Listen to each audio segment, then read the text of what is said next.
हिँड्दाखेरि चाहिँ गोली लाग्यो भनिसकेपछिको अवस्था चाहिँ के भयो त्यो त्यतिखेर? त्यति बेला मलाई थाहा भएन गोली लागेको छ भनेर। मैले नि बहिनीलाई हस्पिटल लगेको।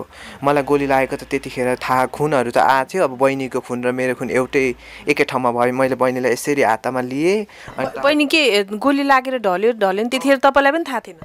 ढलेको थाहा छ, मैले नि ढल्न पनि दिइनँ। च्याप्पै समातेँ, अर्को गोली आउँछ भनेर मैले 2-3 मिटर ताने ओरतिर, यसरी ताने।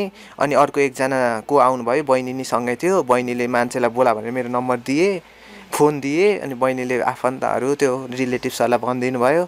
मलाई त्यो गोली लागेको थियो त्यो बहिनीले चाहिँ तपाईँलाई अरूलाई भनेर? नाइ ऊ बहिनी पनि थियो सँगै। अनि अर्को बहिनी, हामी 3 जना आउँदैछौँ। आउन चाहिँ 2 जना आएको होइन, जाँदा लिन 2 जना गएको, फर्किँदा 3 जना आएको।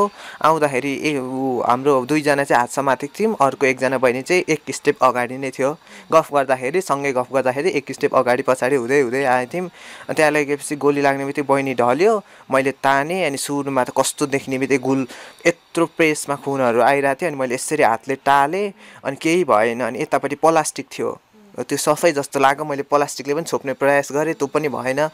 अनि माथि छतबाट ब्लड त्यो आइरहेको? ब्लड त मासु यस्तो भएको थियो, फार्लाक फुलुक भएको थियो। अनि सर्टरतिर पनि उछिटिएको थियो मासुहरू सबै। अनि माथिबाट कसले टी सर्ट फालिदिनु भयो, व्हाइट टी सर्ट 2टा। त्यो व्हाइट टी सर्ट छोपेर अर्को टी सर्टै बाँधिम। अनि मैले बोकेँ यसरी।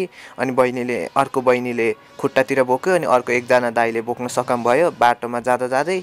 अनि फेरि अर्को दाइ थपिनु भयो। अनि बोकेर हामीले त्यहाँ छेउको क्लिनिक लग्यौँ। क्लिनिक लगेपछि कति त्यो बेहोस गर्न चाहिँ नदिनु भन्नुभएको थियो। अनि बोलाएँ, नाम सोध्यौँ, के हुँदैछ कसो हुँदैछ, तिमीलाई घाउ चाहिँ हेर्न दिनौँ, अनि के हुँदैछ निको हुन्छ भन्नुभयो। उहाँले चाहिँ बहिनीले, जुन गोली लागेको बहिनीले चाहिँ, अनि मलाई दुखाइ कम गर्ने सुई हानिदिनु भन्नुभयो।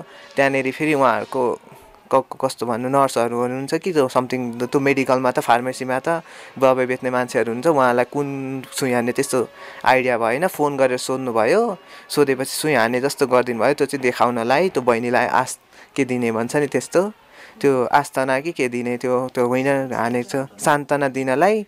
अनि हाने जस्तो गर्नुभयो। अनि बहिनी भर्खर दबाई हालेको छ, सबै निको हुन्छ भन्यो। अनि बहिनीले चाहिँ नभए मलाई बेहोस गरिदिनु, मलाई दुखै सहन सकेन भन्यो।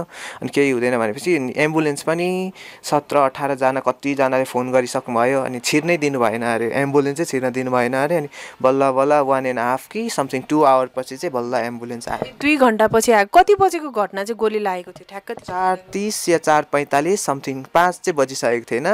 त्यसकै बिच 4:30 कटिसकेको थियो। त्यसकै बिचको घटनाको कुरा हो।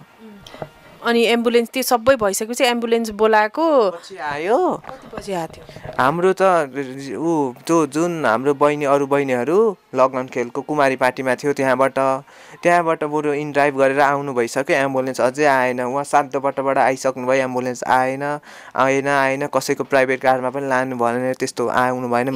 जो गाडी आउनु भएको थियो सबैलाई तपाईँहरूले रिक्वेस्ट गर्नुभएको थियो लग्नु? जनालाई गरेको, त्यहाँ आउनुभएको सबै फोन लिएर क्यामेरा लिएर तैरसाएर बस्नुहुन्थ्यो। तपाईँहरूलाई नि खिच्दै मात्रै बस्नुभयो, हेल्प गर्नु मात्रै, क्वेसन पनि हामी तिमीलाई हेल्प गर्छौँ, तिम्रो नाम भन, कहाँ हो घर भन, यता हुन भनेर मोबाइल तेर्साएर सोध्नुभयो, गर्नुभयो, हेल्प गर्नु भएन? अब उहाँहरूले कल गरिसक्नु भएको थियो, एम्बुलेन्सलाई आएको थियो होइन। नआएपछि उहाँहरूको प्राइभेट गाडीमा मात्रै खिच्दै बस्नु?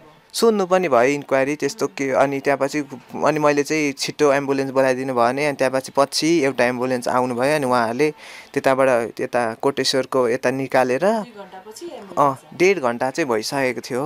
त्यो खुनहरू सबै सकिसक्नु भन्नाले त्यस्तो भएको थियो। एम्बुलेन्स त्यतिखेर आएको भए त त्यो मासुहरू पनि केही मर्दैन थियो। हामीले उहाँ पुग्दा डक्टरले के भन्नुभयो भने, उहाँहरूको अलिक ढिलो ल्याएर जुन हुन्छ नि मासुहरू, त्यो सबै मरेर काटेर फालिसकेको भन्नुभयो। यति मासु दिनुभएको थियो अरे।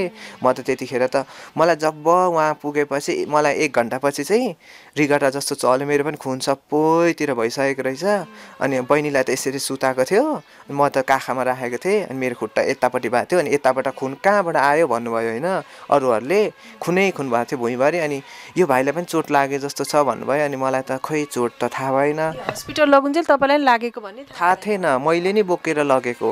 मैले एक टाउकोपट्टि बोकेँ, अनि बहिनीले खुट्टापट्टि बोकेर लगेको क्लिनिक लगेको क्लिनिकमा चाहिँ लगभग 1 घन्टापछि अनि मलाई पनि पछि चाहिँ त्यहाँको दिदीहरूले तिमीलाई चोट लाग्यो कि के भयो तिम्रैबाट खुन आएको जस्तो लाग्यो भन्नुभयो अनि मैले जिन्सको पेन लगाइरहेको थिएँ अनि खोलेर हेर्दाखेरि अनि मलाई पनि यहाँ गोली लागेको रहेछ त्यतिखेर त इन्ट्री पोइन्ट मात्रै थियो पछि यतापट्टि त अब हेर्ने कुरा भएन अनि यहाँनिर ड्रेसिङ गरिदिनु भयो ड्रेसिङ गरिदिनु भयो त्यहीँनिर थोरै फर्स्ट एड गरिदिनु भएको त्यसको 10-15 मिनटमा त अनि एम्बुलेन्स आयो अनि दुवैजनालाई अनि सिभिल हस्पिटल लानुभएको अहिले चाहिँ कस्तो छ तपाईँलाई मलाई त त्यही गोली छिरेर निस्केको भएर त्यस्तो गाह्रो भयो भन्नाले गाह्रो त अलिअलि भइहाल्छ त्यो ओटी अपरेसन थिएटर चाहिँ जानु परेन अपरेसन गर्नु परेन ड्रेसिङ गर्यो घाउ सुकाउने दबाईहरू दिनुभएको छ एन्टिबायोटिकहरू दिनुभएको छ जिउ सफा गर्न जानुपर्छ 2 दिनमा भन्नुभएको छ अनि त्यही हिजो सफा गरेर आएको भोलि पर्सि कहिले बोलाउनुहुन्छ अनि उहाँ जानुपर्छ के गर्दै हुनुहुन्छ तपाईँ अहिले पढ्दै हुनुहुन्छ